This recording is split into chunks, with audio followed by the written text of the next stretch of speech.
বিকাশ রঞ্জন পাত্র, যিনি বিশু গোয়েন্দা নামে অধিক পরিচিত, ওনার আরেক কীর্তি সামনে এলো। চোয়াল রহস্যের পর্দা ফাঁস করে এক বড় চোরাচালানকারীদের এবং এক ভণ্ড তান্ত্রিকের মুখোশ তিনি খুলে দিলেন। কেমন লাগলো বিশুদা নিউজটা? আজকের দৈনিকে ফ্রন্ট পেজের লেফট কর্নারে চেপেছে দেখো। বিশুদা সিগারেটে টান দিতে দিতে আমাকে আর দৃষ্টিতে চেয়ে বলল, দেখ পবন, তুই তো জানিস সারাদিন বাড়ি থাকি না, কোচিং করি, রাতে ফিরি। যদিও কাগজের খবরটা নতুন কিছু তো নয় যে খবর পড়ে উৎফুল্লতা দেখাবো, বরং আজকেরই খবর কাগজে এই লোকালিটির আরেকটি খবর ছেপেছে। দেখেছিস সেটা? আমি বললাম, কই না তো, চোখে পড়েনি তো। ওই তোর দাসবাড়িতে চুরির ঘটনা ঘটেছে। বিমল দাস উনি আমার কাছে এসেছিলেন একটা কেসে, ওনার বাড়িতেই চুরি হয়েছে। সে কি, তুমি কাগজখানা কখন পড়লে? তুমি তো সকাল সকাল বেরিয়ে যাও কোচিং করাতে। যাই হোক, আজকাল অবশ্য চুরির ঘটনা উত্তরোত্তর বেড়েই চলেছে, কি বলো? বিশুদা সিগারেটখানা আবার টান দিতে দিতে বলল, রাত তো অনেক হলো, এখন তো ডিনার টাইম। হোম ডেলিভারিটা ঠিক সময় দিয়ে গিয়েছিল তো? আমি বললাম, আজ একটু দেরি করেছে, সকাল থেকে আকাশের মুখ ভার, বৃষ্টিটাও হলো না, এদিকে গুমোট গরম দিচ্ছে, ওদিকে বাইরে মেঘ গর্জন করছে, বৃষ্টি এলো বলে। ওদিকে প্রকৃতির মুখ ভার করে মেঘ গর্জন করে ঝিরঝিরে বৃষ্টি শুরু হতেই এদিকে হঠাৎ লাইট অফ হয়ে গেল। কি গো, কারেন্ট গেল নাকি? এই দেখো কাণ্ড। আর ঠিক পর মুহূর্তেই দরজায় খটখট শব্দ কানে ভেসে এলো। বিশুদা বলল, দেখ তো এই অন্ধকারে আবার কে এলো? আমি মোবাইলের টর্চটা জ্বালিয়ে দরজার ছিটকিনি খুলে দেখলাম বাইরে এক ভদ্রলোক মুখে মাস্ক পরে দাঁড়িয়ে রয়েছেন। ওনার মুখটি তেমন দেখা যাচ্ছে না অন্ধকারে, মাথায় আবার টুপি পরা আর চোখে কালো চশমা। তিনি আমায় দেখে জিজ্ঞেস করলেন, আচ্ছা, আপনি কি বিশু গোয়েন্দা? আমি উত্তর দিলাম, না, আগে আমি ওনার শাগরেদ বলতে পারেন, উনি ভিতরে আছেন, আপনি ভিতরে আসুন। আকাশের অবস্থা ভালো নয়, হয়তো জোরে বৃষ্টি আসবে।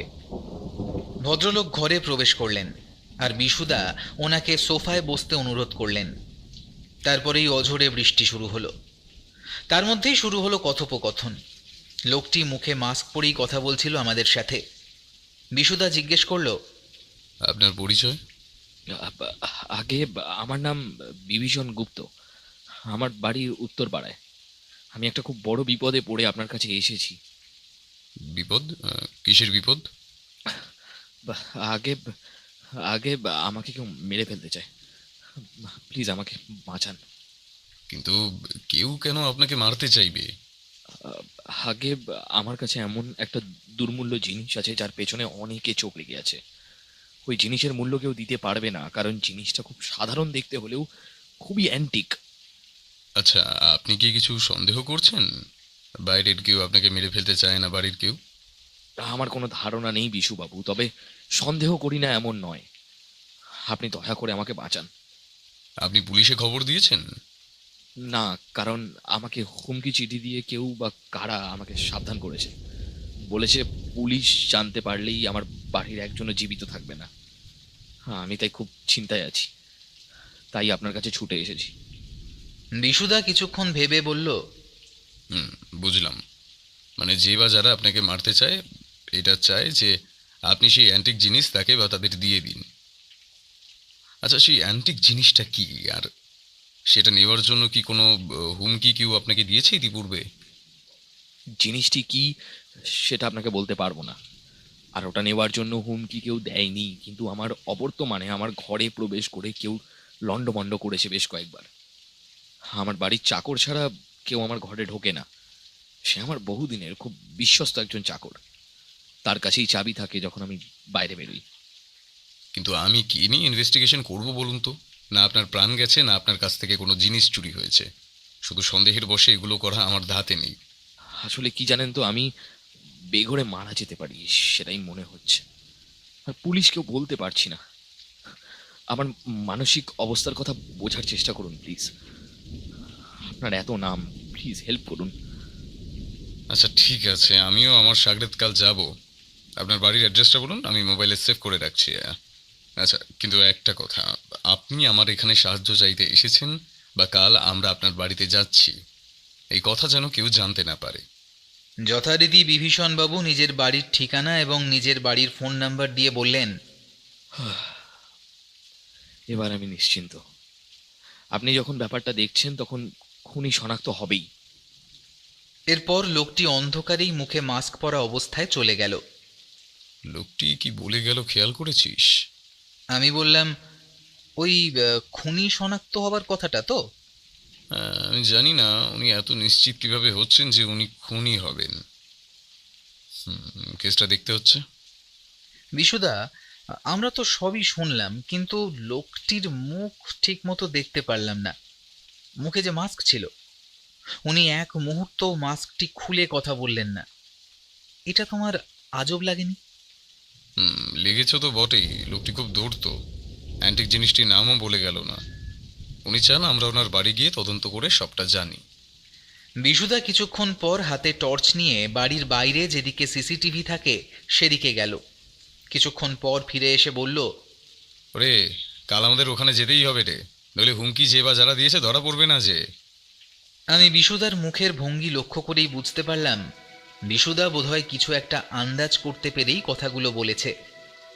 আমি আর কথা না বাড়িয়ে খাবার টেবিলে বসে গেলাম। বিশুদাও টেবিলে বসে আমার সাথে খাবার খেয়ে তারপর নিজের রুমে চলে গিয়ে দরজা ভিতর থেকে বন্ধ করে দিল। আসলে এটা বিশুদার বরাবরের স্বভাব। নতুন কোনো কেস এলে নিজেকে একলা ঘরের মধ্যে রেখে কেসটা নিয়ে ভাবতে শুরু করে। কোনো প্রকার বিরক্ত যে করা যাবে না তা আমি জানতাম, তাই আমিও নিজের ঘরে শুতে চলে গেলাম। পরদিন আমরা সকাল সকাল রওনা দিলাম বিভীষণ গুপ্তর উত্তরপাড়ার বাড়িতে। দরজা ঠকঠক করতেই ওনার বাড়ির চাকর এসে দরজা খুলে দিল এবং বিশুদাকে দেখে প্রায় থ হয়ে দাঁড়িয়ে রইল। আসলে বিশুদার গেটআপটাই অমন। লম্বা ফুলহাতা রংচঙে জামা, চোখে রঙিন চশমা, মাথায় লম্বা কেশরাশি, মুখ ভর্তি দাড়ি ও মুখে সিগারেট। এই বেশ দেখে থ হবার মতোই। পরক্ষণে চাকরটি আসুন আসুন বলে ভিতরে আমাদের নিয়ে গেল। প্রশ্ন করে জানা গেল যে বিভীষণ গুপ্তর পরিবারে ওনার স্ত্রী গৌরী দেবী ছাড়াও থাকেন ওনার মেয়ে মন্দাকিনী, থাকেন গৌরী দেবীর ভাই তথা শ্যালক ইন্দ্র এবং চাকর শিবু। সবাইকে জিজ্ঞাসাবাদ করে আশ্চর্যভাবে জানা গেল যে বিভীষণবাবু গত দুদিন বাড়িতেই ফেরেননি। পুলিশে কেউ খবর দেয়নি, কারণ একটি হুমকি চিঠি কে যেন তাদের লেটার বক্সে ফেলে দিয়ে গেছে গতকাল রাত্রে। বিশুদা অবশ্য কাউকেই বলেননি যে বিভীষণবাবু গতকালই ওনার বাড়িতে এসেছিলেন সাহায্য চাইতে। দুদিন একটা মানুষ বাড়ি ফিরেনি, কেউ ওনাকে খোঁজার চেষ্টা করেননি। এরা আরো আশ্চর্য করছে আমাকে। গৌরী দেবী বিশুদাকে বললেন, দাদা, আমার স্বামী দুদিন আগে বাড়ি থেকে বেরোনোর আগে বলেই গিয়েছিলেন যে উনি একটা জরুরি কাজে যাচ্ছেন এবং উনি ডাক্তারও দেখিয়ে নেবেন, কারণ কদিন ধরে ওনার শরীর খুব একটা ভালো যাচ্ছিল না। কেন? উনি কি খুব চিন্তায় ছিলেন? আর কোন ডাক্তারের কাছে যাচ্ছেন কিছু বলেছিলেন? উনি কিছুই বলে যাননি, তবে কয়েকদিন ওনাকে অনেক বেশি দুশ্চিন্তাগ্রস্ত লেগেছে আমার। আমি যখনই জানতে চাইতাম কি হয়েছে, উনি খালি একটাই কথা বলতেন যে ওনার শরীর নাকি ভালো নেই। উনি ওনার ডাক্তার বন্ধুর বাড়িতে যাবেন ডাক্তার দেখাতে, কেউ যেন ওনার কোনো খোঁজ না করে। তারপর গতকালই একটা হুমকি চিঠি আসে, যেখানে কাউকে কিছু জানাতে বারণ করা হয় আর বলা হয় এটা করলে আমরা সবাই অক্ষত থাকবো। বিশুদা সেই হুমকি চিঠি দেখে বললেন, এটা তো টাইপ করা দেখছি। বোঝার উপায় নেই কে লিখেছে। আপনার ভাই ইন্দ্রবাবু কোথায়? গৌরী দেবী বললেন, ভাই একটু দোকানে বেরিয়েছে। উনি কি কাজ করেন? ভাই ওষুধের দোকানে কাজ করে, অনেক রাতে ফেরে। রোজই কি ওনার রাত হয়? আর উনি কি এখানেই থাকেন? হ্যাঁ, ভাইয়ের আমি ছাড়া আর কেউ নেই, তাইও এখানেই আমাদের সাথেই থাকে। অনেক ধন্যবাদ। এবার আমরা চলি। আম, হুমকির চিঠিটা নিয়ে গেলাম সাথে, হ্যাঁ? আর হ্যাঁ, কথা দিচ্ছি বিভীষণবাবুর খোঁজ ঠিক নিয়ে আসবো।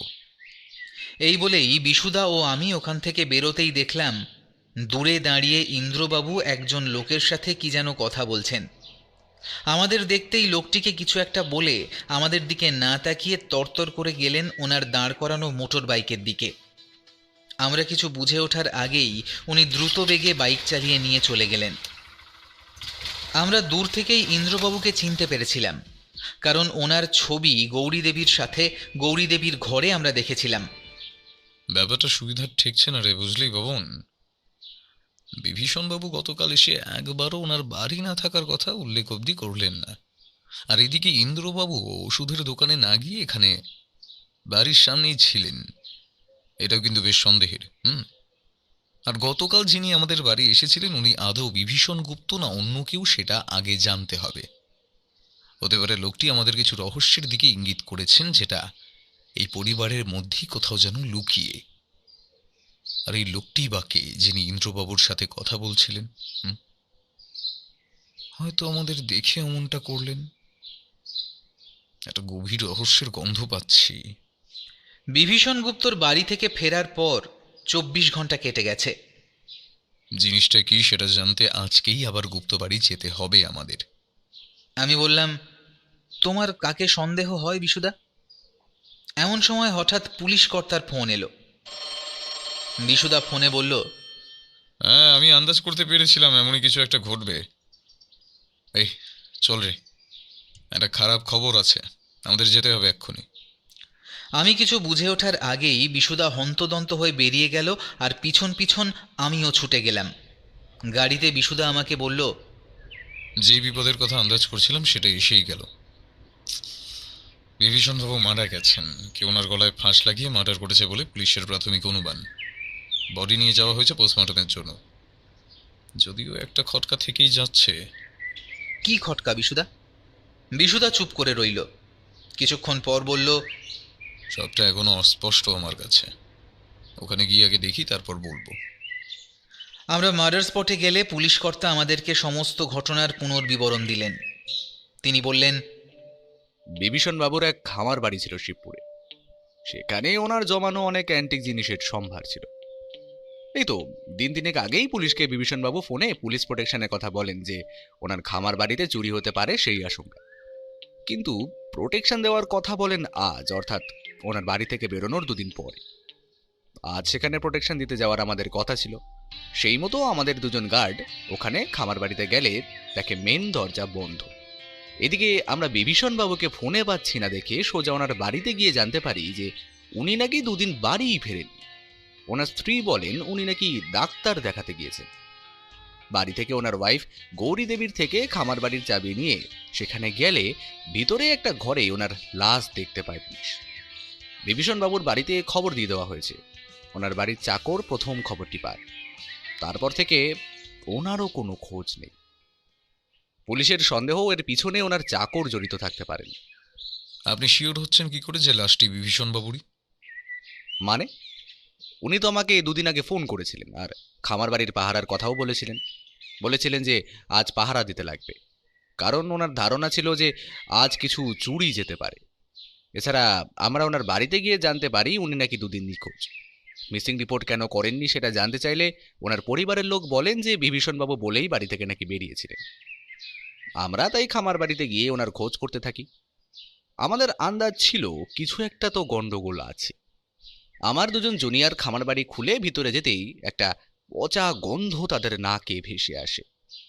একটু খোঁজাখুঁজির পর একটা ঘরে উপর অবস্থায় ওনার মৃতদেহ পড়ে থাকতে দেখে আমার জুনিয়ররা তৎক্ষণাৎ আমাকে ফোন করে। ওনাদের বাড়িতে তারপর আমরা খবর দিই বডি শনাক্ত করার জন্য। ওনারা এই এলেন বলে। আমি এমন কিছু আন্দাজ করেছিলাম। বিভীষণবাবু নিজে আমার বাড়িতে এসেছিলেন সাহায্য চাইতে ঠিক দুদিন আগেই। কি বলেন? কি কিসের সাহায্য? ওনার প্রাণ যেতে পারে এই সংশয় নিয়ে। কিন্তু উনি তো একবারও ওনার প্রাণ সংশয়ের কথা আমাদের বলেননি। বলেননি কারণ ওনার পরিবারকে এবং ওনাকে হুমকি দিয়েছিল কেউ বা কারা। এই সেই হুমকি চিঠি। চিঠিতে স্পষ্ট টাইপ করে লেখা, পুলিশকে খবর দিলে কেউ বাঁচবে না। চিঠি দেখিয়ে মাথা চুলকোতে চুলকোতে বিশুদা বলল, আচ্ছা, খামার বাড়িতে গিয়ে অন্য কোনো ঘর দেখতে পেয়েছিল আমার পাঠানো গার্ডরা? হ্যাঁ, ওখানে দুটো এমন ঘর আছে লক দেওয়া। লক মানে যেমন তেমন নয়, ফিঙ্গারপ্রিন্ট লক। তাই ওই ঘরের ভিতর কি আছে আমরা কেউই তা এখনো জানতে পারিনি। হয় এটা খুন, না হলে আমাদের বোকা বানানোর চেষ্টা। আচ্ছা, আপনি বিভীষণ বাবুকে প্রত্যক্ষ দেখেছেন কখনো? না, সে সামনাসামনি দেখা হয়নি কখনো, তবে ওনার গলার ভয়েস শুনেছি।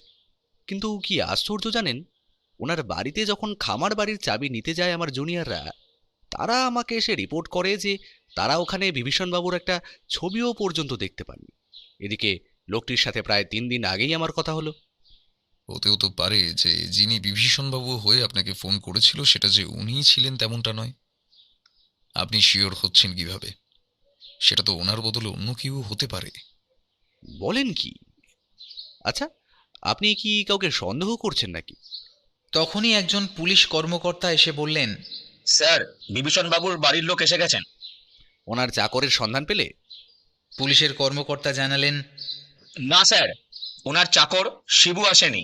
আজ সকালে শিবু নাকি ওর দেশের বাড়িতে চলে গেছে, ওনার দাদু খুব অসুস্থ বলে। কি অদ্ভুত! আমরা তো আন্দাজ করছিলাম উনি বোধহয় জড়িত এবং তাই উনি পালিয়ে গিয়েছেন।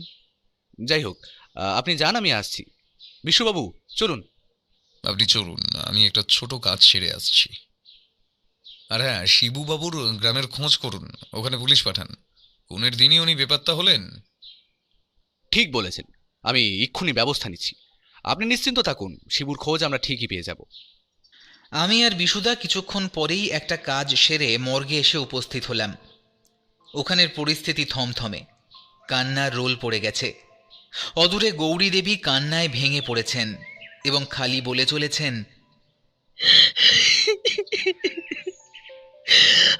আমার স্বামীকে হত্যা করা হয়েছে,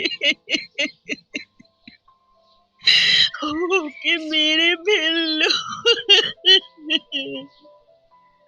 বিশুদা লাশের দিকে এগিয়ে গেল। লাশটিকে ভালো করে নিরীক্ষণ করতে লাগলো। এরপর মর্গের বাইরে এসে বলল, এখানে ফরেন্সিক বিশেষজ্ঞ কে আছেন তাকে একটু ডেকে পাঠান প্লিজ, খুব আর্জেন্ট দরকার। মর্গের মেন অ্যাটেন্ডেন্ট আমাদের এসে বললেন, এক্ষুনি ফরেন্সিকের লোক আসছে, আপনারা একটু অপেক্ষা করুন। বিশুদা পুলিশকর্তা অচিন্ত্যবাবুকে ফোন করলেন। ফোনে বিশুদা বললেন, আমি বিভীষণ বাবুর খামার বাড়ির প্রত্যেকটা ঘর সার্চ করতে চাই। আপনি এক্ষুনি সার্চ ওয়ারেন্ট নিয়ে ওখানে আসুন, আমরা আধ ঘন্টার মধ্যে পৌঁছাচ্ছি। মিনিট পাঁচেক পর ফরেন্সিকের লোক এলে বিশুদা তাদের বললেন, আপনারা আমার এই কেস সমাধান করতে সাহায্য করুন। লাশের ভালো করে পরীক্ষা নিন আর এক্ষুনি লাশের 2 হাতের সব আঙুলের ফিঙ্গারপ্রিন্ট স্যাম্পল আমার চাই।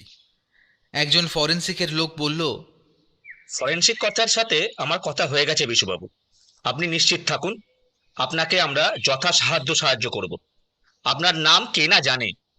আমরা স্যাম্পেল আধ ঘন্টার মধ্যে পাঠাচ্ছি। আপনার খামার বাড়িতে যাচ্ছেন তো, ওখানেই আমার লোক যাবে স্যাম্পেল নিয়ে। পোস্টমর্টম রিপোর্ট কখন আসবে? ফরেনসিক বিভাগের নিরীক্ষণ হোক, রিপোর্ট আগামীকালের মধ্যে পেয়ে যাবেন। যত তাড়াতাড়ি সম্ভব চেষ্টা করুন, রিপোর্টটা খুব ভাইটাল। আমি জানতে চাইলাম, কি হলো বিশুদা, তোমাকে খুব চিন্তিত মনে হচ্ছে। রিপোর্টে কিছু ক্লু পাবে বলে আন্দাজ করছো? অনেক কিছু পরিষ্কার হয়ে যাবে রে সেটা এলে। চল, আপাতত অচিন্ত্যবাবু আমাদের বিভীষণ বাবুর এই শিবপুরের খামার বাড়িতে অপেক্ষা করছেন। আমাকে ফোন করেছিলেন, তার আগে লাশের 2 হাতের আঙুলের স্যাম্পলগুলো পেলে খুব সুবিধা হতো। তবে চল, ওরা পাঠিয়ে দেবে বলেছে। স্যাম্পেলগুলো দিয়ে কি হবে বিশুদা? বিশুদা বললে, ওটাই তো ভাইটাল। পোস্টমর্টমের রিপোর্টে ধরা পড়বে খুনটা কিভাবে হলো, কিন্তু এই স্যাম্পল দিয়ে। এই বলে বিশুদা থেমে গেল।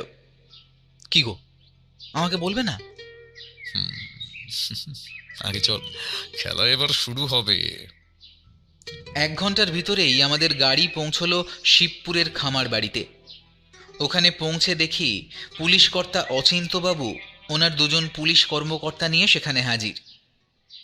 আপনারা এসে পড়েছেন, চলুন এবার ভিতরে চলা যাক। ভিতরে যাবার পথে বিশুদার চোখে পড়ল খামার বাড়ির অদূরে এক ফ্ল্যাটের সাইডে সিসিটিভি ক্যামেরা লাগানো আছে। অচিন্ত্যবাবু, এই সিসিটিভি ক্যামেরার ফুটেজটা চেক করেছেন? পুলিশ কর্তা বললেন, ওটা আগে খেয়াল করা হয়ে ওঠেনি, তবে আপনি চিন্তা করবেন না, আমি ক্যামেরার ফুটেজটা খতিয়ে দেখবার জন্য পাঠিয়ে দেওয়ার ব্যবস্থা করছি। চলুন এবার ভিতরে যাওয়া যাক। ভিতরে প্রবেশ করে আমরা সোজা চলে গেলাম ওই লক করা দুটো ঘরের সামনে, যেখানে ফিঙ্গারপ্রিন্ট সেন্সর ছাড়া খোলা অসম্ভব। আমরা ফরেন্সিকের লোকের অপেক্ষা করতে লাগলাম। একটু পরেই ফরেন্সিক ডিপার্টমেন্টের দুজন কর্মকর্তা এসে হাজির হলেন। স্যার, আপনি যে লাশের 2 হাতের সব আঙুলের ফিঙ্গারপ্রিন্ট আনতে বলেছিলেন সেটা নিয়ে চলে এসেছি। এগুলো প্রত্যেকটা ওই লক ডোরের ফিঙ্গারপ্রিন্ট স্ক্যানারে লাগিয়ে দেখুন খোলে কিনা। ফরেন্সিকের লোকজন বিশুদার কথা মতো তাই করতে শুরু করলো। অনেক চেষ্টার পরেও কিন্তু একটি ফিঙ্গারপ্রিন্ট স্যাম্পল দিয়ে ওই দুটির মধ্যে একটি লকও খোলা সম্ভব হলো না। এটা কি হলো বিশুবাবু? এটা তো লাশেরই ফিঙ্গারপ্রিন্ট স্যাম্পল, তাহলে লকটা তো খোলার কথা, কিন্তু এদিকে তো একটা লকও খুলছে না। বিশুদা খানিকক্ষণ চুপ করে মুচকি হেসে বলল, কি জানেন অচিন্ত্যবাবু, এগুলো লাশেরই ফিঙ্গারপ্রিন্ট, তবে লাশটি আসলে আসল বিভীষণ গুপ্তের নয়। পুলিশ কর্তা সহ সবাই আমরা খুব হতবাক হয়ে গেলাম বিশুদার কথা শুনে। আমি প্রায় হতবাক কণ্ঠে বললাম, এ কি বলছো বিশুদা? আসল বিভীষণ গুপ্ত নয় মানে? হঠাৎ পুলিশ কর্তা অচিন্ত্যবাবু বলে উঠলেন, দাঁড়ান দাঁড়ান বিশুবাবু, আপনি বলতে চাইছেন বিভীষণ গুপ্তের মার্ডার হয়নি, উনি জীবিত আছেন? নাকি আমরা ভুল লোককে বিভীষণ গুপ্ত ভাবছি? বিশুদা একটা সিগারেট ধরিয়ে টান দিতে দিতে বলল, দুটোই হতে পারে, আবার এও হতে পারে যে যিনি খুন হয়েছেন তিনি বিভীষণ গুপ্ত, কিন্তু লকের ফিঙ্গারপ্রিন্টটা ওনার নয়, অন্য কারোর। আপনি কি যে বলছেন, সবটা কেমন গুলিয়ে যাচ্ছে আমার। সব জানতে পারবেন, একটু অপেক্ষা করতে হবে আমাদের। সিসিটিভি ফুটেজ আর পোস্টমর্টম রিপোর্টটা আসলেই অনেকটা পরিষ্কার হয়ে যাবে। রিপোর্ট আসতে এখনো 24 ঘন্টা লাগবে। সিসিটিভির ফুটেজ খতিয়ে দেখতে পাঠিয়ে দেওয়া হয়েছে, আগেই বলেছি গোয়েন্দা দপ্তরে। সন্ধ্যা নাগাদ আমরা সেখানে যাব। তার আগে এক্ষুনি আমাদের বিভীষণবাবুর বাড়িতে সার্চ ওয়ারেন্ট নিয়ে যেতেই হবে, আর এই লকডোর রহস্যের পর্দা ফাঁস করতেই হবে। ঘরটির ভিতরে কি আছে জানতেই হবে আমাকে। আমার অনেক কিছু জানার এবং বোঝার আছে। পুলিশ কর্তা ঘাড় নাড়ালেন। তারপর আমরা তিনজনেই গাড়ি করে সোজা রওনা দিলাম বিভীষণ গুপ্তর উত্তরপাড়ার বাড়িতে। বিশুদা গাড়ি থেকে নামতেই আমাদের অপেক্ষা না করে সার্চ ওয়ারেন্ট নিয়ে দৌড়ে গেলেন ঘরের ভিতরের দিকে। গেট বাইরে থেকে বন্ধ। দরজা ঠকঠক করার পর ভিতর থেকে এক মহিলা কণ্ঠ ভেসে এলো। কে কে? বিশুদা উত্তর দিলেন, আমি গোয়েন্দা বিকাশ রঞ্জন পাত্র, দরজা খুলুন। দরজা খুলে এসে সামনে দাঁড়ালেন বিভীষণ গুপ্তের কন্যা মন্দাকিনী। আচ্ছা, বাড়িতে কেউ নেই আপনি ছাড়া? না, মা মামার সাথে মেশোর বাড়ি গেছে। আপনারা এখন? আমরা এসেছি একটু জিজ্ঞাসাবাদ করতে, আর আপনাদের বাড়িতে একটু সার্চ করতে। সার্চ ওয়ারেন্ট নিয়েই এসেছি, ভয় নেই, আমরা পুলিশেরই লোক। বিশুদা বাড়িতে ঢুকেই সোজা চলে গেলেন বিভীষণ গুপ্তের ঘরের দিকে। ঘরের সামনে যেতেই অবাক হয়ে তাকিয়ে রইলেন এবং জানতে চাইলেন, এই ঘরে কি কেউ ঢুকেছিল? কই না তো, কেন বলুন তো? ঘরে তালা লেগে থাকার কথা, কিন্তু এটা কি দেখছি? কি হলো বিশুবাবু, একটু খুলে বলুন না। এই তালাটা লক্ষ্য করেছেন? একই কোম্পানির আরেকটি তালা লাগানো হয়েছে এবং পুলিশ এই ঘরটা সিল করেছিল। কেউ এই সিল পুনরায় করেছে, কিন্তু তালাটা এক নয়, কারণ সিল দেওয়ার একটা সিল নাম্বার থাকে, এখানে সেটা দেখছি না। আর তালার ওয়েট ছিল ম্যাক্সিমাম 500 থেকে 800 গ্রাম। যখন এটি আমার সামনে দেওয়া হয় আমি ধরে বুঝেছিলাম, কিন্তু এই তালাটা একটু আকারে ছোট মনে হচ্ছে আর ওয়েটও কম। সিল করা আছে ঠিকই, কিন্তু এই সিল নাম্বার এটা নয়। পুলিশ কর্তা অচিন্ত্যবাবু পড়লেন বেজায় চিন্তায়। বললেন, আরে বাপরে, এত কিছু একটা তালা দেখে আপনি বলে দিলেন কি করে? বিশুদা এখন ফুটবল কোচ। আমাদের পাড়ার দলকে পরপর 5 বার চ্যাম্পিয়ন করানোর একমাত্র কোচ উনি। বিশুদার চোখ থাকবে না তো কার থাকবে স্যার? এছাড়াও বিশুদা শখের গোয়েন্দা বলে পরিচিত হলেও গোয়েন্দাগিরিতে খুবই পোক্ত। আরে ছাড় সেসব কথা, মূল কথায় আসি। আমাদের অনুপস্থিতিতে এই ঘরে কেউ ঢুকেছিল আমি নিশ্চিত। আচ্ছা, সিল খোলার ব্যবস্থা করা হোক। আপনার লোক এসেছে তো? হ্যাঁ বিকাশবাবু। ঘরের সিল দেওয়া তালা খোলা হলো। এরপর আমরা বিভীষণবাবুর ঘরে প্রবেশ করলাম একে একে। ঘরে ঢুকেই বিভীষণবাবুর টেবিলের দিকে গিয়ে বিশুদা বলে উঠল, যে এই ঘরে প্রবেশ করে থাকুক না কেন, একটা ভুল করে ফেলেছে। ঘরের টেবিল ল্যাম্প জ্বালিয়ে সেটা নেভাতে ভুলে গেছে। অচিন্ত্যবাবু, ফরেন্সিকের লোক ডাকুন, আঙুলের ছাপ নিশ্চয়ই থাকবে। আর হ্যাঁ, খোঁজ নিন আপনাদের পুলিশ ডিপার্টমেন্টের ভিতরে কেউ আছে যে এই পুরো ঘটনার সাথে জড়িত। আর সিলটা সেই লাগিয়েছে সম্ভবত। সেই আন্দাজ আমিও এখন করছি বিশুবাবু, কিন্তু তাকে ধরবো কি করে সেটা বুঝতে পারছি না। কি হতে পারে? এটা জানাজানি হয়ে গেল তো পুলিশ ডিপার্টমেন্টের আর মুখ থাকবে না, কেউ এরপর আর আমাদের উপর আস্থাও রাখতে পারবে না। আপনি কিছু একটা করুন বিশুবাবু। সেই জন্যই তো এই বিশু গোয়েন্দা আছে অচিন্ত্যবাবু, চিন্তা করবেন না, মেন কালপ্রিট ঠিক ধরা পড়বে। বিশু গোয়েন্দা থাকতে কেউ অপরাধ করে বাঁচতে পারবে না। আচ্ছা, ফরেন্সিকের লোকদের ডাকুন এখানে। আচ্ছা মন্দাকিনী, আপনি বা বাড়ির কেউ টের পাননি এই ঘরে যে কেউ প্রবেশ করেছিল? মন্দাকিনী ঘাড় নাড়িয়ে উত্তর দিল, বাবার মৃত্যুর পর আমরা ওই ঘরের সামনে দিয়েও কেউ যাওয়া আসা করতাম না, বিশেষ করে রাতের দিকে। আর ইন্দ্র মামা অনেক রাত করে বাড়ি ফিরতেন, তাই দরজা খোলাই থাকতো। উনি বাড়ি ফিরে এলে সদর দরজায় তালা দিয়ে আসতো আমাদের চাকর শিবু কাকা। কেন, এত রাত কিসের? অত রাত অবধি কি উনি বাইরেই থাকতেন হামেশা? না, মামা আগে বাড়ি ফিরতো আগেই, গত 2 মাস রাত হচ্ছিল, তাই আমরা সবাই শোবার পরে মামা কখন আসতো আমরা বুঝতে পারতাম না। তা কেবল জানবে আমাদের চাকর শিবু কাকা। আর আপনার বাবা, উনিও কি ঘুমিয়ে পড়তেন তাড়াতাড়ি? আগে না, বাবার ঘরে লাইট জ্বলতো অনেক রাত পর্যন্ত। কি সব রিসার্চ করতেন উনি ঘরের দরজা বন্ধ করে।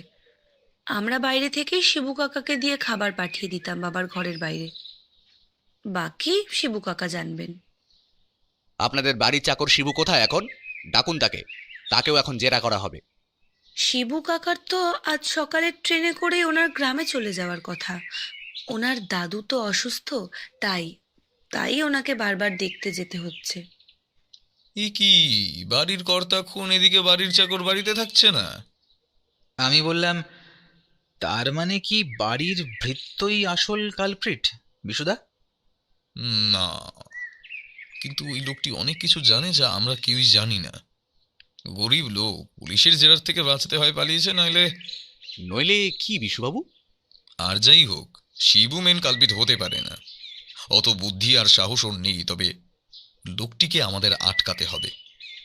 খোঁজ লাগান কতদূর গিয়েছে, সব সোর্স কাজে লাগিয়ে দিন অচিন্ত্যবাবু। নিশ্চয়ই, সে আর বলতে, আমি ইতিমধ্যে থানায় ইনফর্ম করে দিয়েছি। আমরা যখন এসব আলোচনা করছিলাম তখন ফরেন্সিকের দল এসে বিভীষণবাবুর ঘরের টেবিল ল্যাম্পের সুইচ সমেত বাকি ঘরের আনাচে কানাচে ভালো করে পরীক্ষা করে কিছু হাতের ছাপের স্যাম্পল কালেক্ট করে নিয়ে চলে গেলেন। আর বলে গেলেন সমস্ত রিপোর্ট আমরা আগামী 24 ঘন্টার মধ্যে পেয়ে যাব। বিশুদা বিভীষণবাবুর ঘরের আনাচে কানাচে খুব গম্ভীর মুখে প্রদক্ষিণ করে শেষ পর্যন্ত কি যেন একটা জিনিস দেখে জোরে বলে উঠল, এই তো পেয়েছি, অমূল্য রতন। কি পেলে বিশুদা? এদিকে আয়। এই অচিন্ত্যবাবু, এই দেখুন। কি হয়েছে? এই দেখো, সুশ্রুত সংহিতা এখানে। এ কথাটি বলার পরেই বিশুদা হাতে গ্লাভস পরে বইটি তৎক্ষণাৎ হাতে নিয়ে উল্টে পাল্টে দেখতে শুরু করে দিল। আমি বললাম, এটা কি সেই সুশ্রুত যিনি সার্জারির জনক?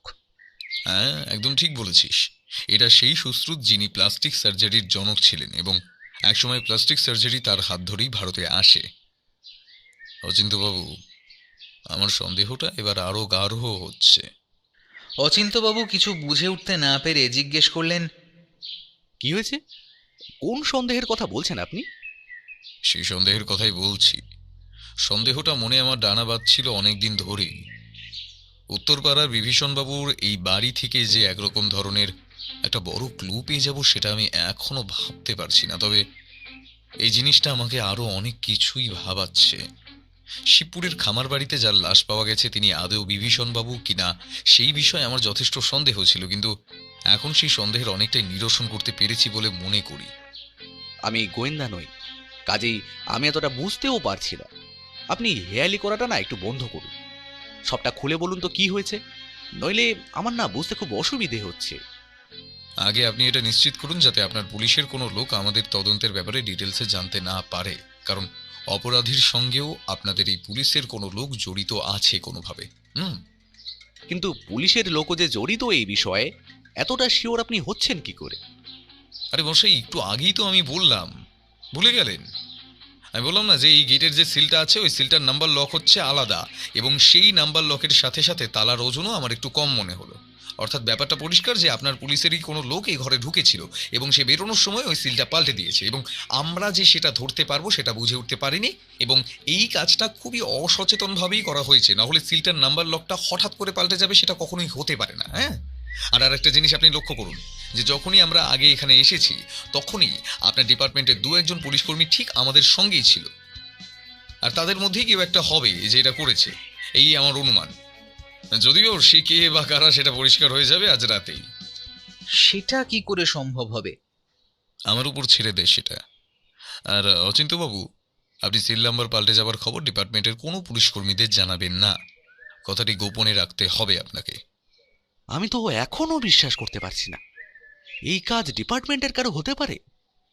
অচিন্ত্যবাবু শুনুন, গত 2-3 দিন ধরে এই উত্তরপাড়ার বাড়িতে যেসব পুলিশকর্মীরা এসেছিল তাদের একটা লিস্ট বানান এবং তাদের নামের লিস্টটা আমাকে আজকে মেল করে দিন, এবং তারা এই 2-4 দিন ধরে আর কোথায় কোথায় গিয়েছিল সেই খবর আমাকে জানান আজ রাতের মধ্যেই। এছাড়া ডিপার্টমেন্টের প্রাক্তন পুলিশ অফিসারদেরও ডিটেল লিস্ট আমার চাই। তাহলে কি খুনিও ডিপার্টমেন্টের কেউ বলে আপনার সন্দেহ হচ্ছে? না, সেটা নয়, তবে একটা বড় খেলা খেলা হয়েছে আমাদের বোকা বানানোর জন্য, সেটা হারে হারে টের পাচ্ছি।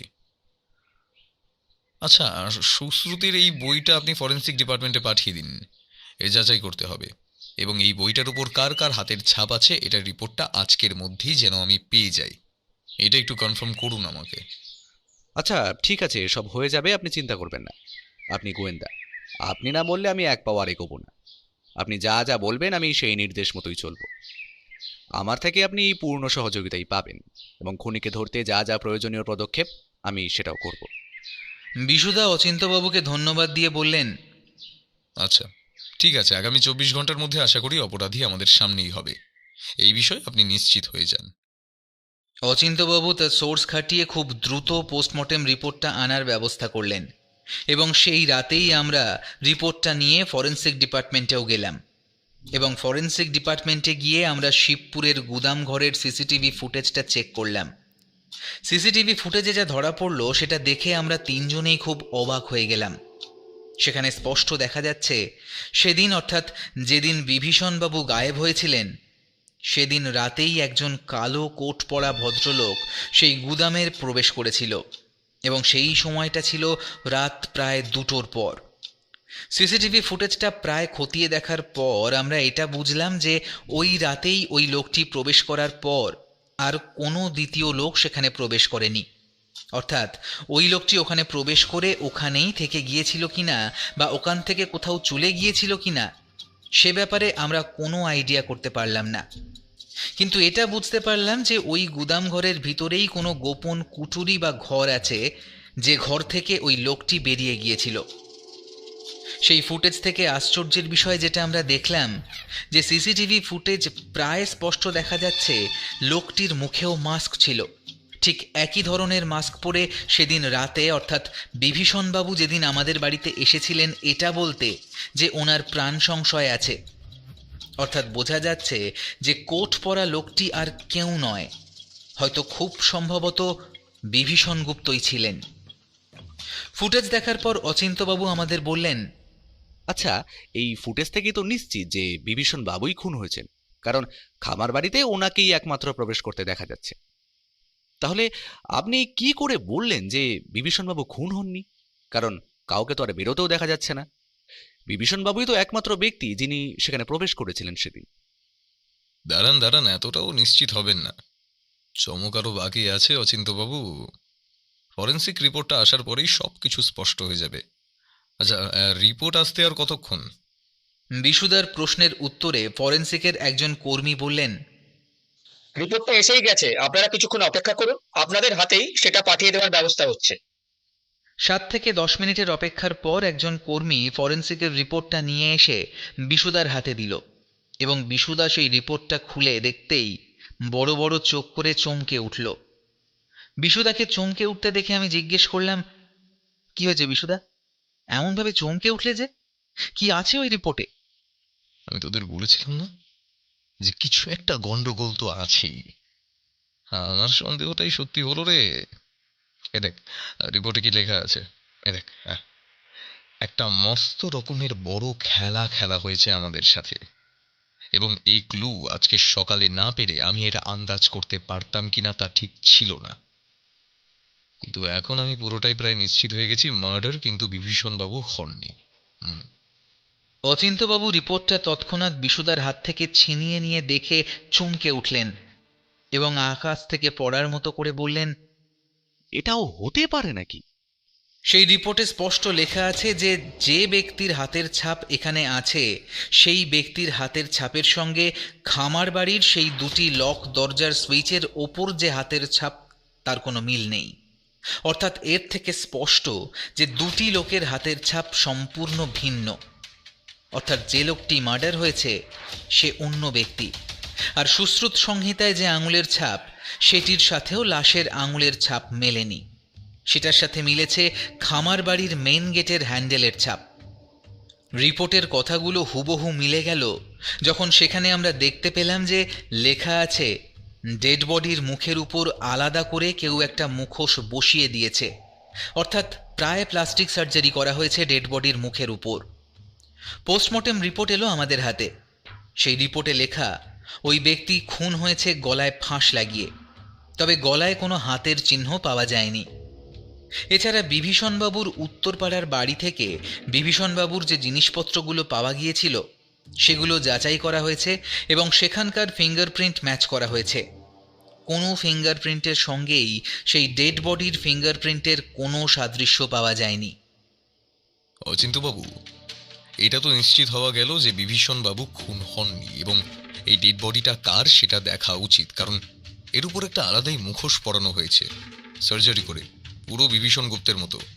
কিন্তু চেহারাটার সঙ্গে অনেকটাই মিল খাচ্ছে বটে, কিন্তু ওনার ফিঙ্গারপ্রিন্ট যেহেতু ম্যাচ করছে না, এর থেকেই স্পষ্ট যে এই লোকটি বিভীষণ গুপ্ত হতেই পারেন না। অচিন্ত্যবাবু একটু চিন্তায় পড়ে বললেন, তাহলে ডেড বডিটি কার? ডেড বডিটা কার সেটা তদন্তের বিষয়, তবে এখন তার থেকেও বেশি গুরুত্বপূর্ণ হচ্ছে এটা জানা যে ডেড বডিটির উপর বিভীষণ গুপ্তের মুখোশ কেন কেউ সার্জারি করে পরাবে। অর্থাৎ এটা পুরো প্ল্যান করে করা হয়েছে আমাদের বোকা বানানোর জন্য। ওনার চাকর ওই শিবুর খোঁজ পাওয়া গেছে? হ্যাঁ, ওকে আমরা শিয়ালদা স্টেশন থেকে ধরে নিয়ে এসেছি। সব জায়গায় অ্যালার্ট করে দেওয়া হয়েছিল। এখন উনি আমাদের কাস্টাডিতেই আছেন। আপনি যদি ওকে কিছু জিজ্ঞাসা করতে চান তাহলে করতে পারেন। আমি ওকে আপনার বালির বাড়িতে পাঠিয়ে দেওয়ার ব্যবস্থা করছি। করুন, এক্ষুনি করুন, আমি এক্ষুনি রওনা দেব। সব তথ্য আমাদের হাতে আসা উচিত, নাহলে এখনো অনেক কিছু অধরা থেকে যাবে। হ্যাঁ, এবং খুনিও পালিয়ে পালিয়ে বেড়াবে। বিশুদা, তোমার কি মনে হয় ওই চাকর শিবু কিছু জানতে পারে যে খুনি কে? সেটা ওকে জিজ্ঞাসা না করলে কিছু বলা সম্ভব নয়। আগে দেখি, কিছু জানুক বা না জানুক, আগামী 24 ঘন্টার মধ্যে খুনিকে ধরবই, এটা আমার সংকল্প রইল। বিভীষণবাবু চাকর শিবুকে দুই পুলিশ কর্মকর্তা নিয়ে গেলেন বিশুদার বাড়িতে মাঝরাতে। তখন ঘড়িতে প্রায় 12টা ছুঁই ছুঁই। শিবু প্রথমে কিছু বলতে না চাইলেও জেলে যাবার ভয় দেখানোর পরেই বিশুদাকে সমস্তটা খুলে বলতে থাকে। বিশুদা আমাকে সমস্ত কথোপকথন রেকর্ড করে রাখতে নির্দেশ দিয়েছিল, সেই মতো আমি তা করি। আপনি তো বিভীষণবাবুর অনেক দিনের বিশ্বস্ত লোক, অনেকদিন ধরে ওখানে কাজ করতেন। আচ্ছা, আপনি জানেন কেউ অপরাধ করলে তার সব অপরাধ জেনেও মুখে কুলু পেটে থাকা আরো বড় অপরাধ? কাজেই আপনি যা জানেন বলুন, নইলে আপনার কারাদণ্ড নিশ্চিত। বিশুদার কথা শুনে শিবু বেশ ভয় পেয়ে গিয়েছিল, আর ভয় পাওয়ার কারণও ছিল। কারণ তার কাছে যে ব্যাগটি পুলিশ উদ্ধার করেছে সেখান থেকে কিছু ছদ্মবেশের সরঞ্জাম সমেত পাওয়া গিয়েছে কিছু শল্য চিকিৎসার বই সার্জারির কিছু যন্ত্রপাতি এবং একটি প্লেনের টিকিট। টিকিটটা কাটা আছে বিভীষণ গুপ্তর নামে। সেটি আগামীকাল ভোরের টিকিট, সেটি ইউএইড। শিবুকে বিশুদা চাপ দিতেই শিবু আমাদের সামনে প্রায় কাঁদতে কাঁদতেই সমস্ত গোপন কথা ফাঁস করল। বিভীষণ গুপ্তর বাড়িতে শিবু বহুদিন আগে থেকেই কাজ করছে, তাই কোনো কথাই প্রায় গোপন নেই তার কাছে। শিবু বলল তার বাবু এককালে মস্ত বড় চিকিৎসা বিজ্ঞান গবেষণার কাজ করত। সেই সূত্রে বিদেশ পাড়ি দিয়ে সেখান থেকে পড়াশোনা করে ডিগ্রি নিয়ে দেশে ফেরেন। এদেশে অনেক দিন ওনার নতুন আবিষ্কারের পেটেন্ট নেবার আর্জি জানিয়ে নানা সংস্থার সাথে কথা বলেন, কিন্তু তেমন কোনো সাড়া মেলেনি। পরে ঠিক করেন নিজের খরচে একটা গবেষণাগার গঠন করে সেখানে ওনার গবেষণার কাজটি চালাবেন। তার সাথে যুক্ত ছিলেন ওনার শালা ইন্দ্রবাবু।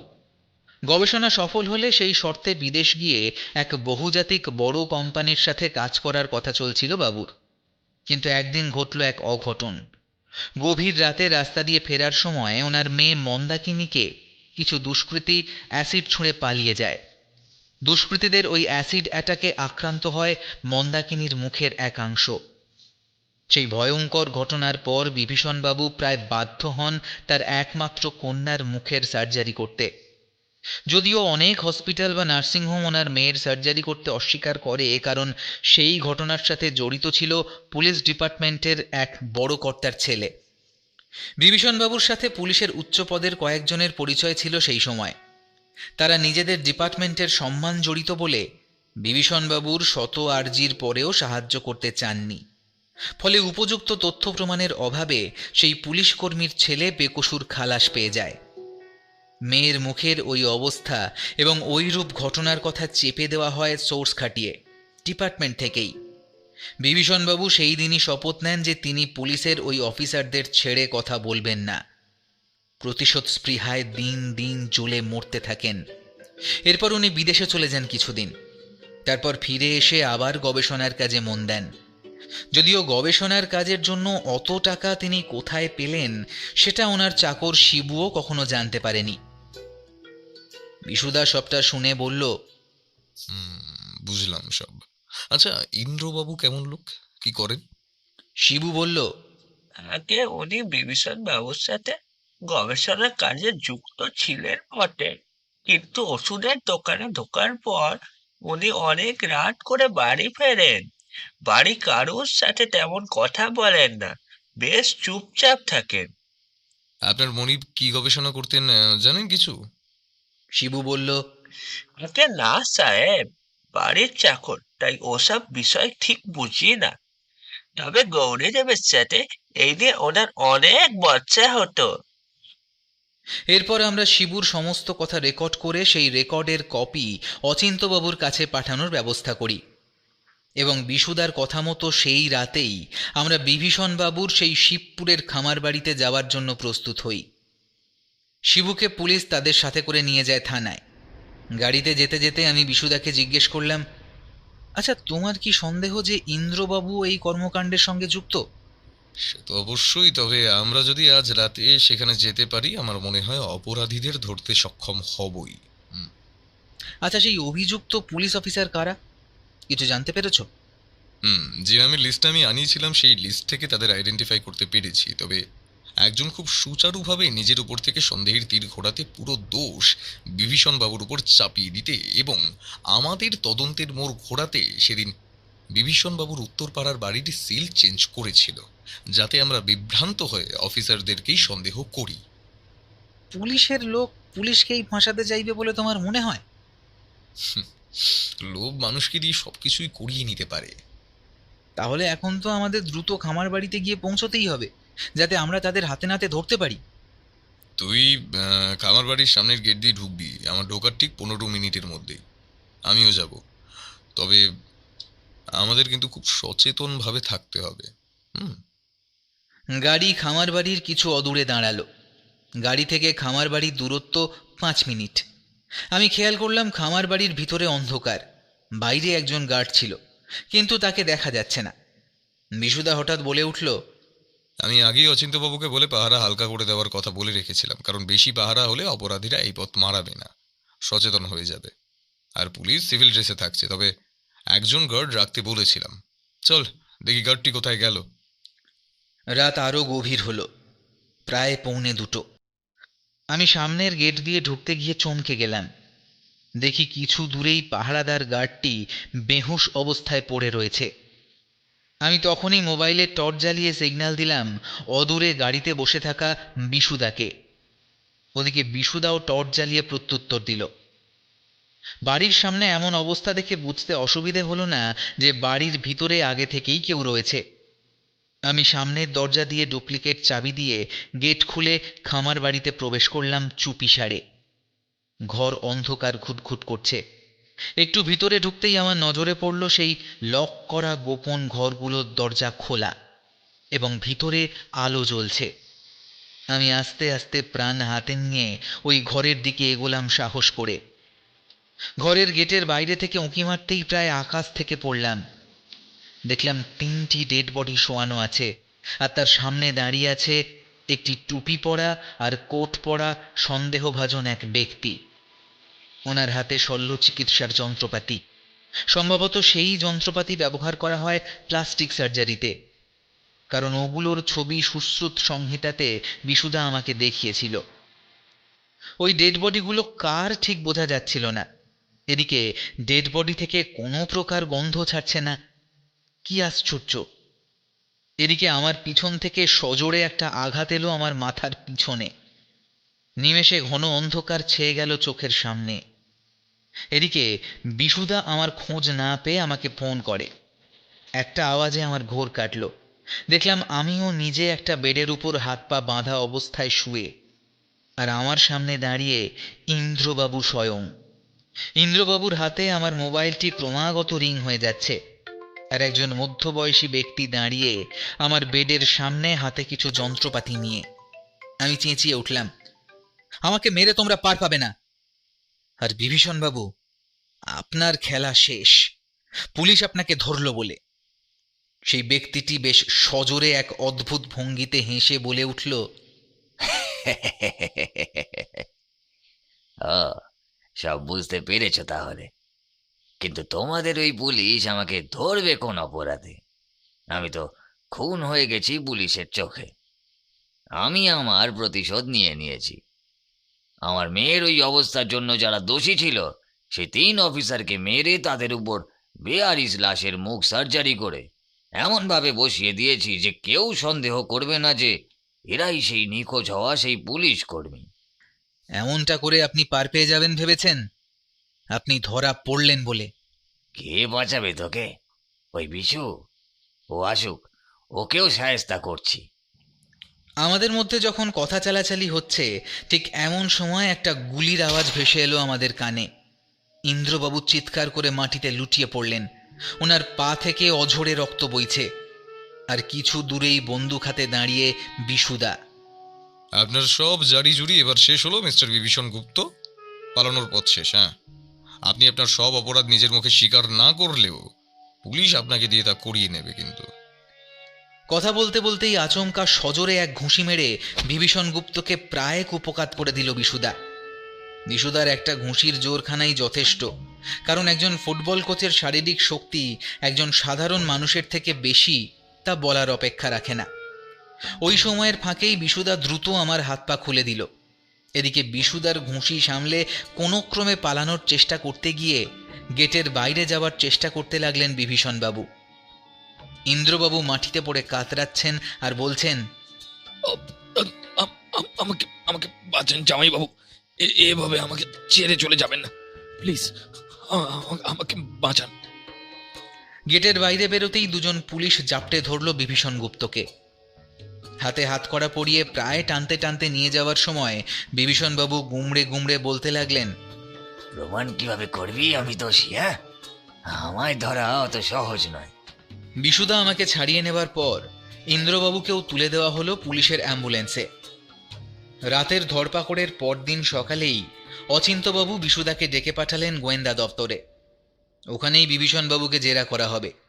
আমিও যেতে চাইলাম বিশুদার সাথে, কিন্তু আমার মাথার আঘাতে আমার বিশ্রাম দরকার। তাই বিশুদা আমাকে বাড়িতে রেখে একাই চলে গেল গাড়ি করে। প্রায় ঘন্টা 5 পর বিশুদা আমাকে ফোন করে বলল, গাড়ি পাঠাচ্ছি, আশা করি তুই পর্যাপ্ত বিশ্রাম পেয়েছিস। এবার তোর ফোনের ওই রেকর্ডটি নিয়ে চলে আয় গোয়েন্দা দপ্তরে। আমি রেডি হয়ে আধ ঘন্টার মধ্যে গাড়ি করে রওনা দিলাম। গোয়েন্দা দপ্তরে গিয়ে দেখি পুলিশি জেরার পর বেশ ক্লান্ত বিভীষণবাবুকে নিয়ে আসা হচ্ছে আরেকটি চেম্বারে। সেখানে বিশুদার মুখোমুখি বসিয়ে তাকে জেরা করা হবে। এদিকে হসপিটাল থেকে ট্রিটমেন্ট নিয়ে ইন্দ্রবাবুকেও নিয়ে আসা হয়েছে চেম্বারে। জেরা শুরুর মুখে প্রথমে কিছু স্বীকার করতে রাজি ছিলেন না ইন্দ্রবাবু ও বিভীষণবাবুর কেউই। কিভাবে প্রমাণ করবে যে খুনগুলো আমি করেছি? হ্যাঁ, আমার কোন অপরাধ প্রমাণ করতে পারবে বিশু গোয়েন্দা? আছে কোনো প্রমাণ? দেখি দেখি তোর কত ক্ষমতা। প্রথমে আসা যাক আপনার ওই হুমকির চিঠির প্রসঙ্গে। ওটা লিখেছিলেন ইন্দ্রবাবু, কারণ ইন্দ্রবাবুর পিছনে আমার গুপ্তচর লাগিয়ে রেখেছিলাম আমি জানতে পারি উনি যে ওষুধের দোকানে কাজ করতেন, সেই দোকান রাত 10টায় বন্ধ হয়ে যেত। এদিকে আপনার বাড়ির চাকর শিবুকে জিজ্ঞাসাবাদ করে জানতে পারি উনি প্রায় অনেক রাত করে বাড়ি ফিরতেন। আসলে ইন্দ্রবাবু দোকান বন্ধ করে চলে যেতেন নিজের এক গোপন আস্থানায়। সেখানে আজ সকালে তল্লাশি চালিয়ে সেখান থেকে একটি টাইপরাইটার এবং কিছু ইঞ্জেকশন ও সিরিঞ্জ উদ্ধার হয়। ওই সিরিঞ্জগুলো ব্যবহৃত, ওগুলো পরীক্ষাগারে পরীক্ষা করে দেখা গেছে বিষাক্ত এক প্রকার সাপের বিষ লেগে। ওই বিষ শরীরে প্রবেশ করলে শরীরের অর্ধেক অংশ অকেজো হয়ে পড়ে এবং মাথা কাজ করা বন্ধ করে দেয়। এই বিষচক্র বিদেশি কিছু কিছু দেশে বিস্তৃত। খোঁজ নিয়ে জানা যায় বিভীষণ গুপ্তের ঘরে ওই বিদেশি যাত্রার নথি এবং পাসপোর্ট ছিল, যেগুলো চুরি করতেই সেদিন গিয়েছিলেন ইন্দ্রবাবুর ভাড়া করা এক পুলিশ কর্মী। আমাদের তদন্তকে বিভ্রান্ত করতে এবং সমস্ত সন্দেহের তীর পুলিশের ওই বড় অফিসারদের দিকে ঘোরাতেই সেদিন ইন্দ্রবাবু পুলিশের এক অফিসারকে অনেক টাকার প্রলোভন দেখিয়ে ওই সিল পরিবর্তন করার কাজটি করেন, যাতে ধরা পড়লেও পুরো সন্দেহ পুলিশ ডিপার্টমেন্টের দিকেই যায়। ওই পুলিশ কর্মী যখন বেশি টাকা চেয়ে বসেন এবং সব কথা ফাঁস করার ভয় দেখান এবং বিভীষণবাবুর গোপন গবেষণার কথা এবং লকডোর রহস্য সবাইকে জানিয়ে দেবে বলে ইন্দ্রবাবুকে ক্রমাগত ভয় দেখান, তখন ইন্দ্রবাবু আপনি এবং বিভীষণবাবু আপনি ওনাকে মারার প্ল্যান করেন এবং মেরেও ফেলেন, আর বেওয়ারিশ লাশের মুখ বসিয়ে দেন প্লাস্টিক সার্জারি করে। কিন্তু আপনাকে অপারেশনটি গতকালের মধ্যেই ওখানে করতে হতো, কারণ পুলিশ প্রোটেকশনের জন্য আপনি সুযোগ পাননি আপনার করা 3টে লাশ লোপাট করা এবং আপনার বাকি গবেষণার জিনিস সেখান থেকে নিয়ে যাওয়া। কিন্তু যখন আপনি দেখলেন সেখানে মাত্র একজন গার্ড রয়েছে, তখন আপনাদের পক্ষে কাজটি করতে সুবিধা হয়ে যায় এবং গভীর রাতে আপনারা অপারেশন করেন। আসলে ওই লকডোরই ছিল আপনাদের অপারেশন রুম, যেখানে আপনি বা আপনার সার্জারির গবেষণার কাজ গোপনে চালাতেন। গতকালও লাশ লোপাটের কাজ করতেই সেখানে গিয়েছিলেন, আর তারপর পালানোর ফন্দি করেছিলেন ছদ্মবেশ ধারণ করে বিদেশে, যাতে কেউ আপনার টিকিটিও ধরতে না পারে। আর এদিকে আপনি আইনের চোখে মৃত ব্যক্তি হয়েও স্বাধীনভাবে আপনার বেআইনি গবেষণা চালিয়ে যেতে পারেন। কি বলেন বিভীষণবাবু, আমি ঠিক বলছি তো? বিভীষণবাবু এক দৃষ্টে কিছুক্ষণ তাকিয়ে রইলেন বিশুদার দিকে, তারপর বললেন, তোমার বুদ্ধির বাহবা না দিয়ে পারছি না হে টিকটিকি। তবে আমি যে গোপনে বিদেশে চলে যাবার প্ল্যান করেছিলাম তার প্রমাণ কি? তার প্রমাণ আপনার চাকর শিবুর বয়ান আর ওর কাছ থেকে পাওয়া একটি পাসপোর্ট আর প্লেনের টিকিট, যেখানে আপনার নামটা আছে। টিকিটটি ছিল আজ ভোরের সৌদি আরবের। বেচারা এতদিনের বিশ্বস্ত চাকর সব বলে দিয়েছে আমাদের, যা আমাদের অজানা ছিল। ও বেটা শিবু কি বুঝবে আমার জ্বালা? হ্যাঁ, ওকে বিশ্বাস করাই আমার ভুল হয়েছে। ও বিশ্বাসঘাতকতা করবে এটা ভেবেই পাচ্ছি না। এবার আপনার আরো আশ্চর্য হওয়ার পালা বিভীষণবাবু। গদ্দার শিবু নয়, গদ্দার আপনার ওই শাগরেদ, আপনার শালা ইন্দ্রবাবু।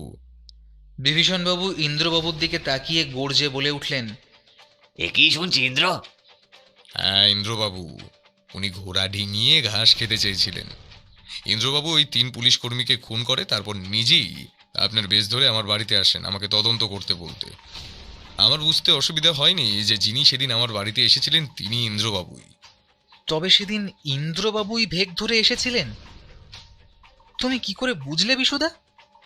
সেদিন আমি, তুই আর অচিন্ত্যবাবু একসাথে সিসিটিভির ওই ফুটেজ দেখার পর আমার সন্দেহ প্রগাঢ় হয়। ইন্দ্রবাবুকে আমরা আগে বিভীষণবাবুর উত্তরপাড়ার বাড়ির পাশে দেখি, তখনই বুঝতে পারি উনি সেদিন এসেছিলেন। আমি ইন্দ্রবাবুর ঘরে ঢুকে দেখেছিলাম ওনার পায়ের জুতোতে কাদা লেগে রয়েছে আমি সবার অগোচরে সেই জুতোর ছবি তুলে ওটার মাপ নিয়ে আসি সেদিন।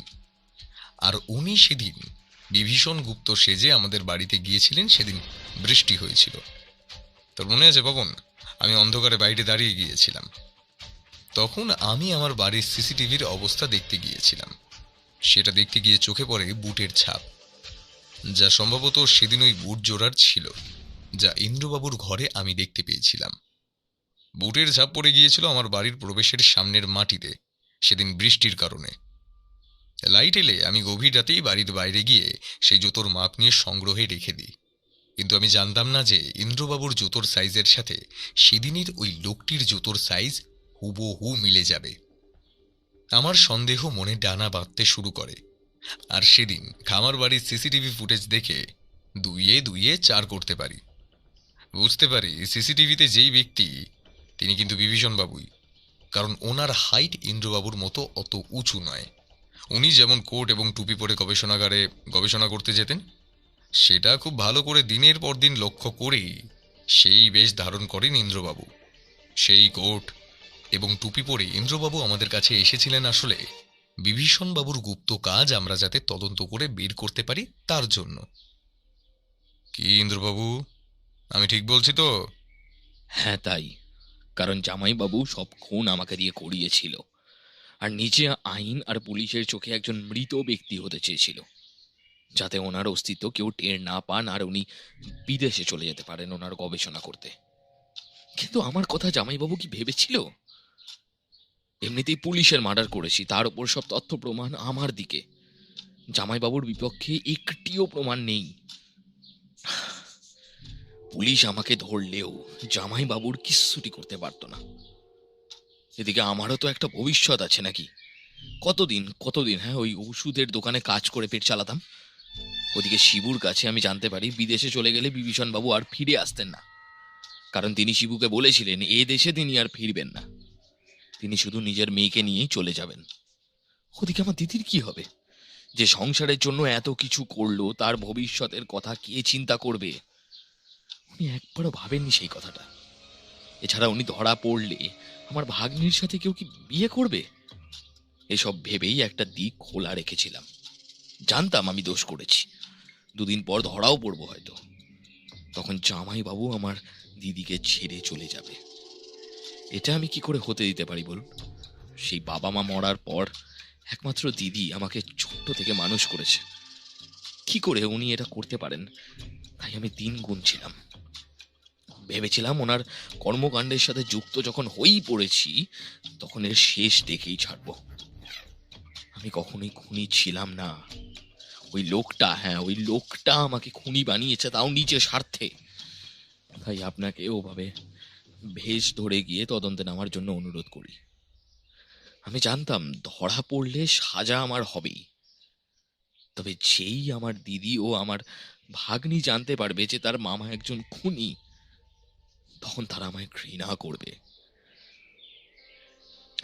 নিজে অপরাধ বোধ দিন দিন কুড়ে কুড়ে খেতে থাকে আমাকে।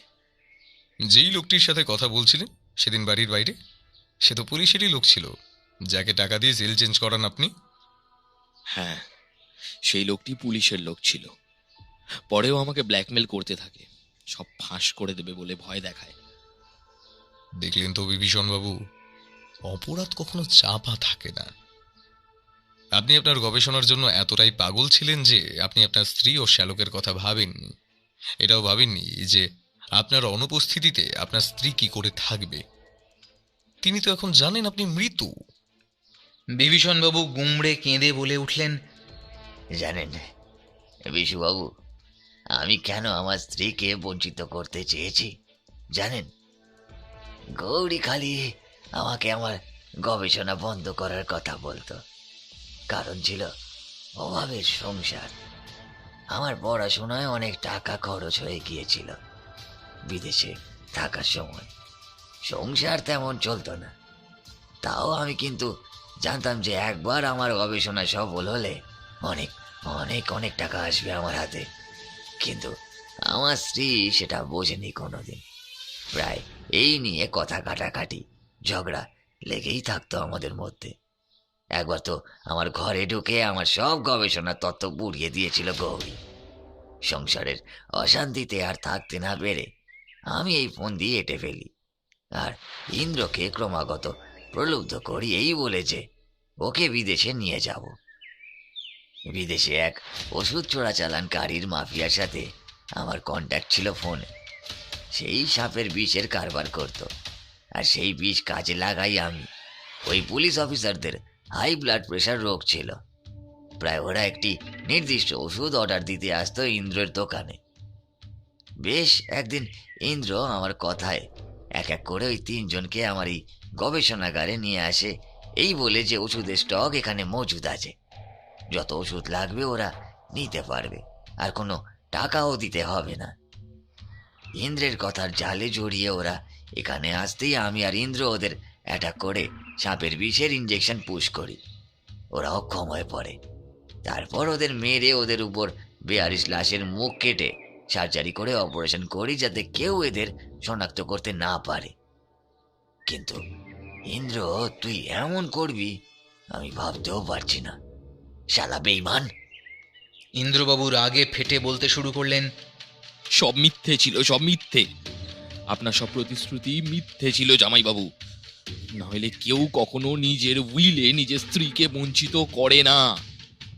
আপনি ভুলে যেতে পারেন যে গৌরী আপনার স্ত্রী, কিন্তু আমি বলিনি যে গৌরী আমার দিদি হয়।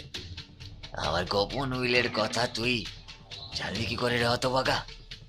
আপনি আপনার কোন জিনিস কোথায় রাখেন সেটা জানতো আপনার চাকর শিবু। আমি অনেক সময় ইচ্ছা করেই দেরি করে বাড়ি ফিরতাম। শিবুকে কিছু টাকা দিয়ে একদিন আপনার অনুপস্থিতিতে আপনার লকারের চাবি চুরি করিয়ে আমি সেই উইল খুলে দেখেছিলাম।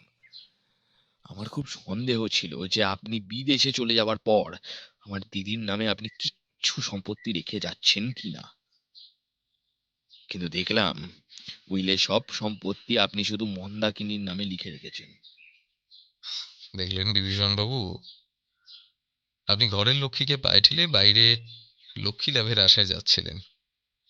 আপনার ওই গবেষণা সফল হতো কিনা জানি না, তবে সেটা চালিয়ে যাওয়ার জন্য যে কুৎসিত খেলা আপনি চালিয়ে গিয়েছিলেন তার ফল ভুগল একজন। সব ঠিকই ছিল, আপনি হয়তো বিদেশে পাড়ি দিয়ে চলেও যেতে পারতেন, যদি না। কে? বিশুবাবু চুপ করে গেলেন কেন? আপনি কি জানেন, আজ একটু আগে আপনার কন্যা নিজ গলায় ফাঁস লাগিয়ে সুইসাইড করেছে। সেই লোকের মায়া ত্যাগ করেছে এবং এটি চিঠিতে আপনার শাস্তির দাবি জানিয়েও রেখে চলে গেছে। বিভীষণবাবু ফুঁপড়ে কেঁদে উঠে বললেন, এ কি বলছেন আপনি? মন্দাকিনী মা? না, এ হতে পারে না। নিয়তির কি খেলা দেখুন। আজ ভোরে যখন খবর যায় যে আপনারা খুনের দায়ে ধরা পড়েছেন আর পুরো খুনের পরিকল্পনার সব আপনার, সেসব খবর শুনে ঘৃণায় শোকে মন্দাকিনী নিজেকে ঘরে বন্দি করে নেয় আর এমন দুর্ঘটনা ঘটিয়ে ফেলে। আপনি আপনার কুকর্মের জন্য আপনার পুরো পরিবারটাকে হারালেন কর্তবাবু। ইন্দ্রবাবু আর বিভীষণগুপ্ত দুজনেই মন্দাকিনীর আত্মহত্যার খবর শোনার পর বিমর্ষ এবং বাকরুদ্ধ হয়ে গেলেন। পরে তাদের চাকর শিবুকে ডেকে আরও তথ্য দিল বিশুদা। সেদিনে শিবুর কথা সমস্তটাই রেকর্ড করা ছিল, সেটাই তুলে দেওয়া হলো পুলিশের গোয়েন্দা বিভাগের বড়বাবুর হাতে। পরদিন সকালে বিশুদার বালির বাগান বাড়িতে চা খেতে খেতে খবরের কাগজে বড় করে হেডিংটা পড়ে শোনালাম বিশুদাকে। সেখানে লেখা, বিভীষণগুপ্ত হত্যা রহস্য ফাঁস করলেন প্রখ্যাত গোয়েন্দা বিকাশ রঞ্জন পাত্র ওরফে বিশু গোয়েন্দা। বিশুদা, এই খবরটা এখন ট্রেন্ডিং গো, নিউজেও তোমার নাম বলছে। কি গো, তুমি চুপ কেন? কিছু বলবে তো নাকি? বিশুদা একটা সিগারেট ধরিয়ে তাতে শুক টান দিতে দিতে বলল, জানিস তো, এসব নাম যশ বা খ্যাতি যাই বল, আসলে এগুলো ক্ষণিকের, জীবনটাই আসল। একটি নিরপরাধ মেয়েকে তার পিতার লোভ এবং স্বার্থের মূল্য যে এভাবে দিতে হবে সেটা ভেবেই খারাপ লাগছে জানিস। তবে অপরাধ এবং অপরাধীর অন্ত হলো শেষমেশ। আজ বিভীষণ বাবুই নিজের পরিবারের বিভীষণ হতে পারতেন, কিন্তু তিনি হয়ে গেলেন রাবণ, আর ইন্দ্রবাবু মেঘনাদ হয়ে রাবণের লঙ্কা জ্বালিয়ে দিলেন। কিন্তু লঙ্কায় তো আগুন লাগিয়েছিল পবনপুত্র, ভুলে গেলে? ওরে পবন, সেটা ছিল ক্রেতা যুগ, আর এটা কলি যুগ, ঘোর কলি, বুঝলি? এই যুগে রামায়ণ একটু অন্যরকম কিনা। এরপর আমরা চা খেতে খেতে আলোচনা করতে থাকলাম। এমন সময় এক পুলিশ কর্তা এসে বিশুদার হাতে একটা খাম ধরিয়ে দিল। বিশুদা সেটা খুলে পড়তেই তার মুখের হাসিতে ঝিলিক খেলে গেল। আমি বুঝলাম আরেকটি নতুন কেস দরজায় কড়া নাড়ছে। বিশুদা আমার দিকে তাকালো এবং বলল, চল, আবার খেলার মাঠে নামতে হবে আমাদের। Let's begin.